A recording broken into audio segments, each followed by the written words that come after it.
ओम जयंती मंगला काली भद्रकाल कपालिनी दुर्गा क्षमा शिवा धात्री स्वास्वधा नमोस्तुते।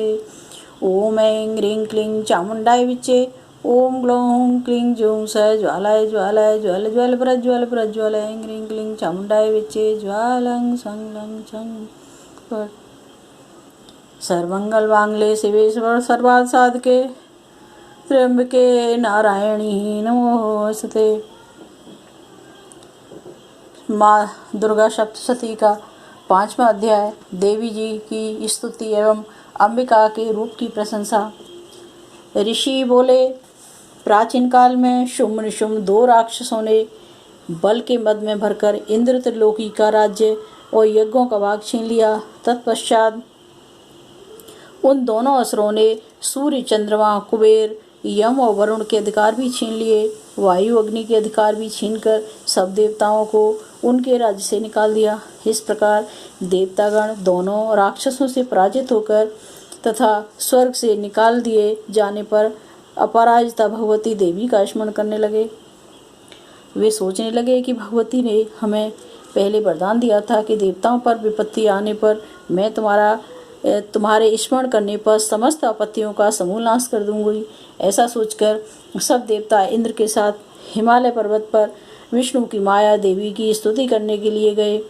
देवता बोले, देवी और महादेवी को हम नमस्कार करते हैं, शिव को हम नमस्कार करते हैं, प्रकृति एवं भद्रा को हम प्रणाम करते हैं। हम नियम पूर्वक जगदम्बा को प्रणाम करते हैं, रौद्रा को प्रणाम करते हैं, नित्या गौरी और धात्री को बारंबार नमस्कार है।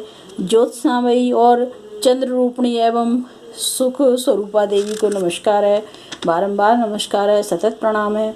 शरणागतों का कल्याण करने वाली एवं सिद्धि रूपा देवी को बारंबार नमस्कार है। राक्षसों की लक्ष्मी और राजाओं की लक्ष्मी सवाणी यानी शिवपत्नी को नमस्कार है।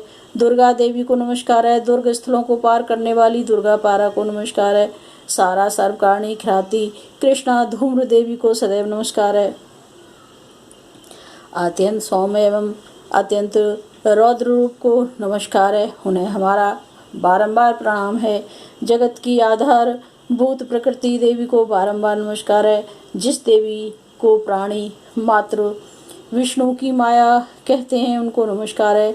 जो देवी समस्त प्राणियों में चेतना कहलाती है उनको नमस्कार है, उनको बारंबार नमस्कार है। और उन जगत की आधारभूताकृति देवी को बारंबार नमस्कार है। विष्णु की माया को बारंबार नमस्कार है, उनको नमस्कार है। जो देवी समस्त प्राणियों में चेतना कहलाती हैं उनको नमस्कार है, उनको नमस्कार है, उनको बारंबार नमस्कार है। जो देवी सब प्राणियों में बुद्धि रूप में स्थित हैं उनको नमस्कार है, उनको नमस्कार है। उन जो सब प्राणियों में निद्रा रूप में स्थित हैं उन देवी को नमस्कार है।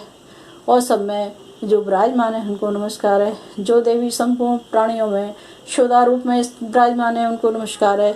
जो देवी सब प्राणियों में छाया रूप में स्थित है उनको नमस्कार है, उनको नमस्कार है, उनको बारंबार नमस्कार है। जो देवी सब प्राणियों में छाया रूप में स्थित हैं उनको नमस्कार है, उनको नमस्कार है, उनको बारंबार नमस्कार है।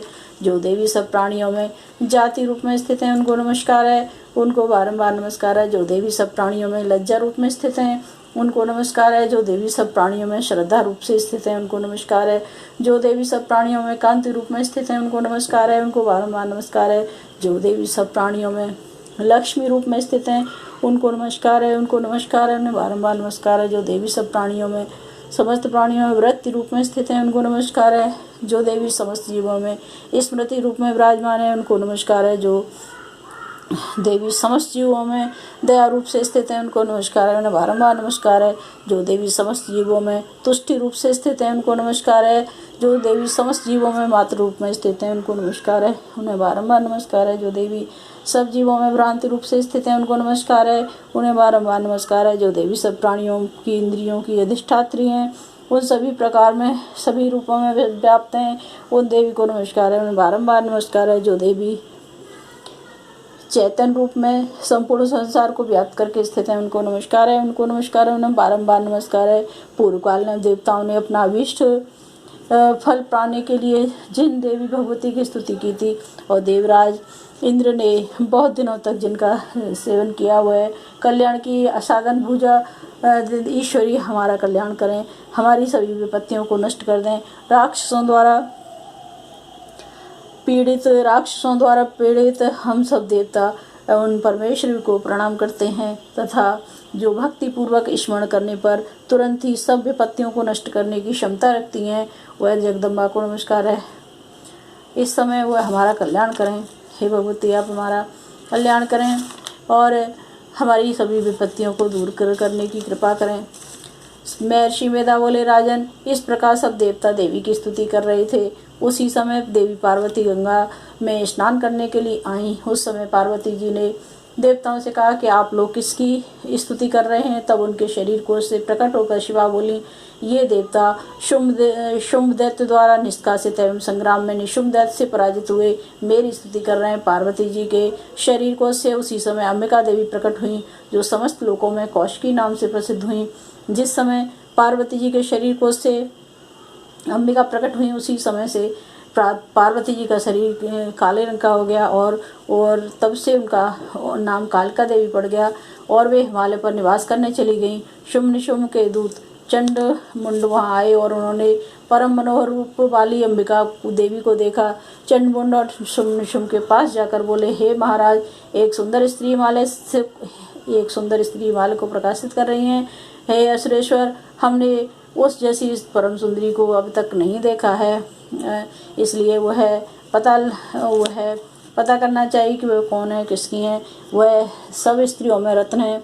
वह अपनी कांति से दसों दिशाओं को प्रकाशित कर रही है। आप चलकर उन्हें देख लें। हे स्वामी, तीनों लोकों में हाथी, घोड़े, मणि इत्यादि जितने रत्न हैं सब इस समय आपके घर में हैं, आपके घर में शोभायमान है। और हाथियों में हाथी ऐरावत और घोड़ों में उच्चश्रवा घोड़ा और पारिजात नामक वृक्ष आप इंद्र से प्राप्त कर चुके हैं। हंस सहित रत्न जड़ित ब्रह्मा जी का अद्भुत विमान भी आपके पास है और महापदम नामक निधि आपने कुबेर से ले ली है। समुद्र ने आपको किंजल की माला प्रदान की है, जिसके कमल कभी मुरझाते नहीं है। सोने की वर्षा करने वाला वरुण का छत्र भी आपके पास है और रथों में श्रेष्ठ प्रजापति का रथ भी आपके पास है।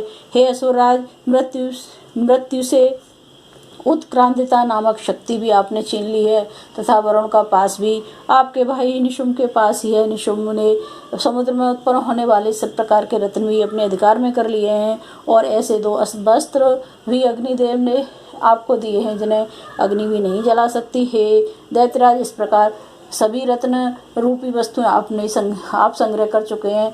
अब आप कल्याण में स्त्रियों में रत्न रूपी इस स्त्री को ग्रहण करें। ऋषि बोले, चंडमुंड के वचन सुनकर शुंभ ने सुग्रीव नामक राक्षस को अपना दूत बनाकर देवी के पास भेजा। सुग्रीव ने शुंभ से कहा, तुम मेरी ओर से इस प्रकार कहना, ऐसा उपाय करना जिससे कि वह प्रसन्न होकर शीघ्र आने को तैयार हो जाए। सुग्रीव शीघ्र पर्वत के उस स्थान पर पहुंचा जहां देवी बैठी हुई थी। वह स्थान अत्यंत सुंदर था। वहां पहुंचकर सुग्रीव ने मधुर वाणी में देवी से कहा, हे देवी, दैत्यों के राजा शुंभ ने जो तीनों लोकों के अधिपति हैं मुझे आपके पास भेजा है। उनकी आज्ञा का उल्लंघन करने का साहस किसी भी देवता में नहीं है और राक्षसों के समस्त शत्रुओं पर उन्होंने विजय प्राप्त कर ली है। उन्होंने आपके लिए संदेश भेजा। तीनों लोकों पर उनका अधिकार है और सब देवता उनके अधीन है। यज्ञ के सब भागों का अलग अलग से वे ग्रहण करते हैं। तीनों लोगों के उत्तम रत्नों के वे स्वामी हैं और इंद्र का ऐरावत हाथी भी उनके पास है। समुद्र मंथन से उत्पन्न उच्चश्रवा नामक घोड़ा भी देवताओं ने भेंट किया है। देव, गंधर्व एवं नागों के पास जितनी भी रत्न रूपी वस्तुएं थी वे सब उस समय अब उनकी हो चुकी हैं।